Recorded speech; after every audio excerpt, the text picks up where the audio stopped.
Greetings! Welcome back to PinkOddBird. Today we are continuing on with our Operation Scrap Adventure. I hope you guys are enjoying this process. I'm really excited about this. I'm super looking forward to what the end result is going to be with all of these. So your homework from the last video was to sift through your scrap box, get things organized into piles of themes if you want, or if you want them to be hodgepodge, that's fine. Then sift those piles down into 3 piles of base pages, ephemera, and like tag tucks or frankentag elements. So I've done that with my piles. Now I do still have a couple of like outstanding piles, like my pile of actual scraps that have some book pages. I have my pile of envelopes. I have my pile of coffee stained paper, pile of chipboard pieces, and then the infamous pile of just strips of paper.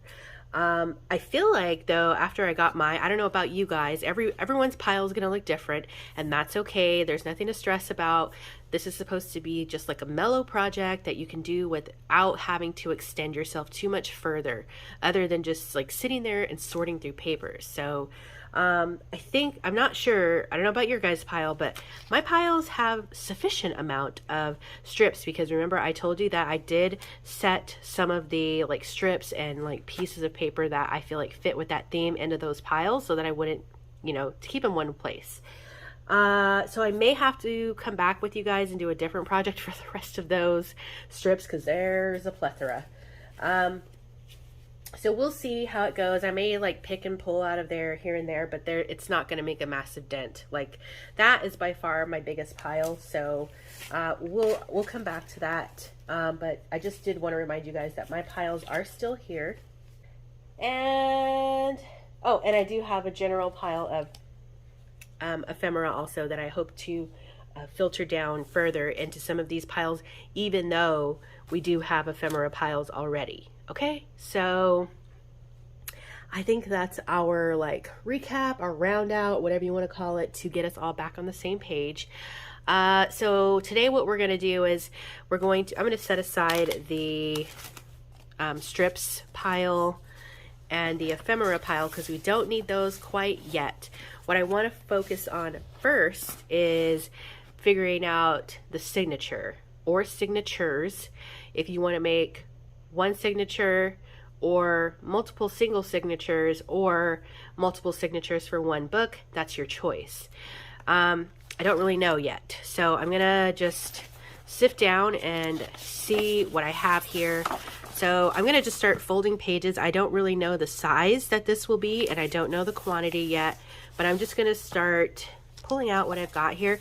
And then the pages that are like this, that have like the white border or like were misprints, things like that, I'm not worried about that yet. I just want to fold these down and get them into like signatures. And then I pulled these, even though these are pieces of ephemera, technically, I have a lot of space ephemera for some reason, so I could use these as base pages if I wanted to, because you could still journal in these spots if they were like a page in a signature. So I'm gonna set those aside for a second. I pulled out some of these like index cards that I did with Nick the Booksmith's tutorials, so we can have some variation on the page sizes. Look at how cool that is. So cool.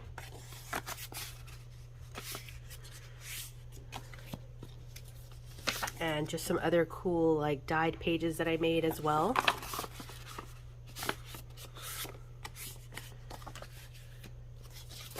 I have some book page here.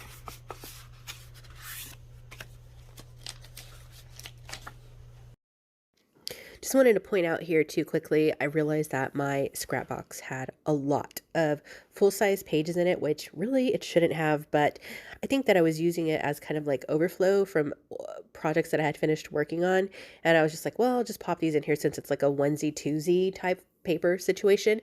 So if your scrap box is actually just truly scraps, In the next video, I will go over how some other ideas of things that you can use to make base pages if your scrapbox didn't have a lot of full pages like mine did.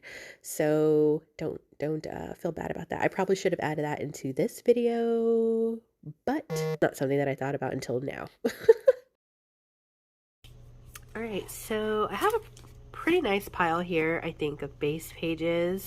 I did not fold these down yet because I don't think that I will need them, but they're here just in case I do, and same for this little extra pile that I set there. So let's see, because, and also I don't want to overfill it because some of these pages were like scrapbook pages and they're a little bit thicker, so they are going to bulk up the signature a little bit faster. So let's just get these folded down and see how this would look as a signature. No real rhyme or reason here. And I'm going to move these so that I can scatter these out and see what I've got.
Okay, so now I'm gonna put in some of these like smaller little pieces, so let's go through and do that.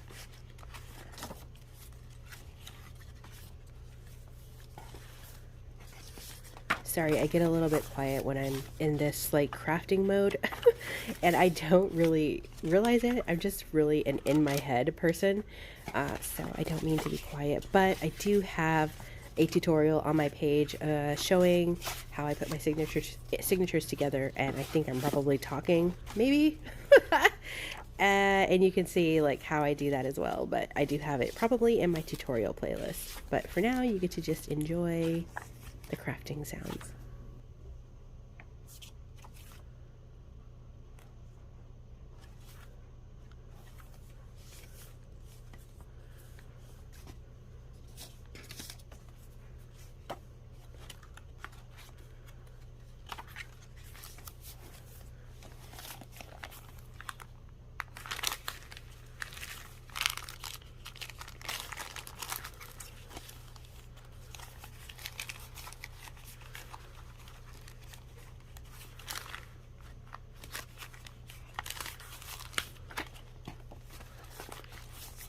Okay, yeah, it's starting to feel fat now. Let's see if I can get these last little few in there.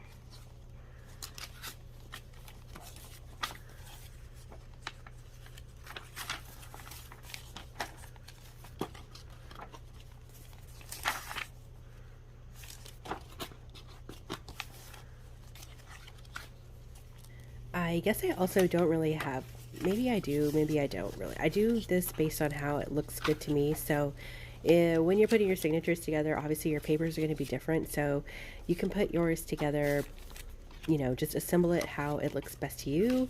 I'm just kind of doing it how I think it looks pretty good to me.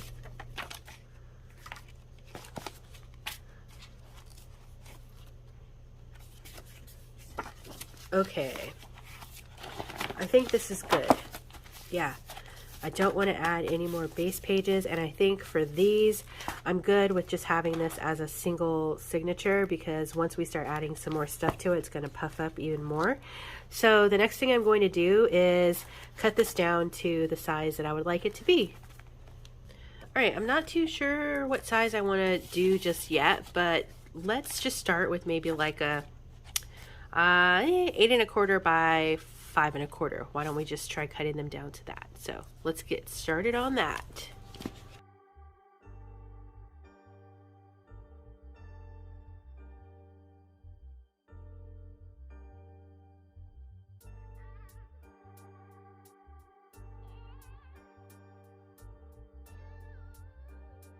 Don't worry about the height of it just yet. We'll get there. And then of course, as you go further into the signature, you're going to have to cut your pages a little bit shorter if you like them to be like all even. So this is where we're at so far. This is my 5 1/4 mark. So let's keep going. And the reason why I'm doing 5 1/4 instead of just letting it rest at 5 1/2 is because I don't know what we're going to use for the cover yet. But I don't want to do anything too extraneous because we're trying to make this as simple as possible. So I'm just guessing that whatever it is that I do use is probably gonna be 5 1/2 when I fold it. So I need to just keep that in mind as we're going on here,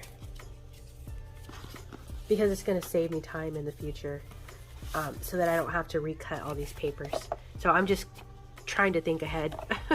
Sometimes that'll work in your favor, maybe not all the time, but let's hope this time that it does.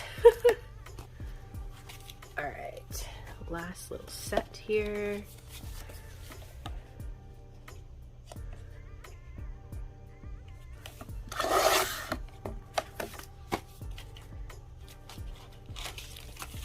Okay, so let's see how. So I think I need to cut a few more down a little bit more.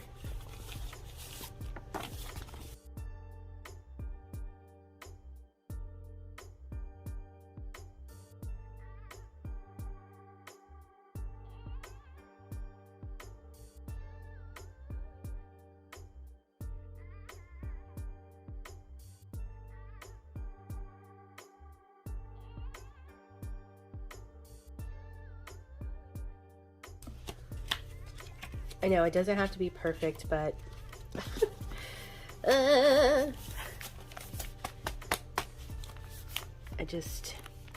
don't think I'm going to sew in these because, well, yeah, because we want to try and make it simple, right? To not do as much any extra that we don't really need to do, which you can if you want to.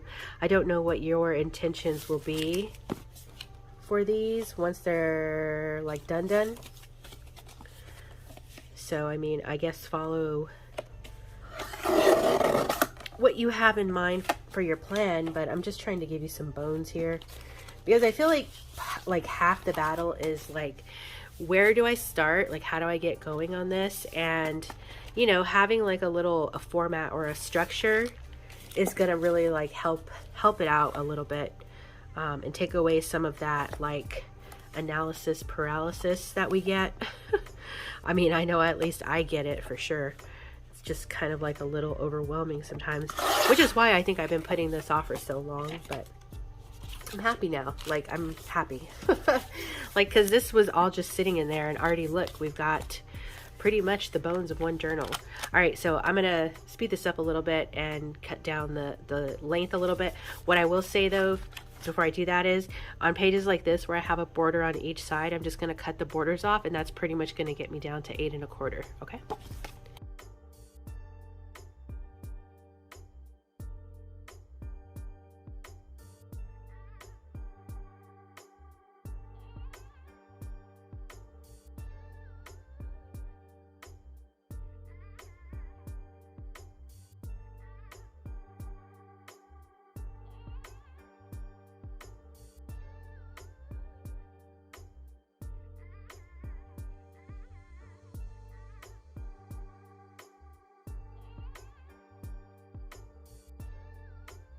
Okay, so you guys, we have a signature out of stuff that was laying in the scrap box. Okay, and add this back on, and then all right, so that's pretty much the gist of what you want to do with your piles. Now I have to do this to 2 more piles, but for now I'm gonna leave you guys to it, and I'm gonna get my other 2 piles done off camera.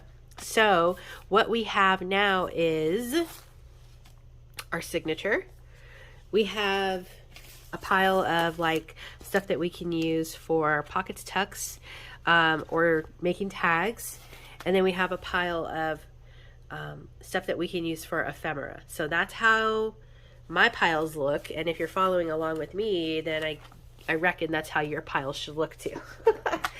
So I'm going to do the other 2 signatures, and when we come back, we'll start adding some pockets and tuck spots to the signature with the stuff that we've pulled. All right, so it's getting there. We're making progress. So I hope you all have enjoyed this video. I hope you're enjoying doing this project with me. Again, like I said, I'm really like just enjoying this because it's like it's getting something done, but it's also like a dual thing because you're getting your space, your scraps cleared up, but then you're also like making something that will actually be usable out of stuff that was just laying there for who knows how long. All right, well, I think that is gonna wrap it up for me for now. Be sure to stay tuned because you never know what direction this odd flock of ours is heading into. And until next time, toodaloo.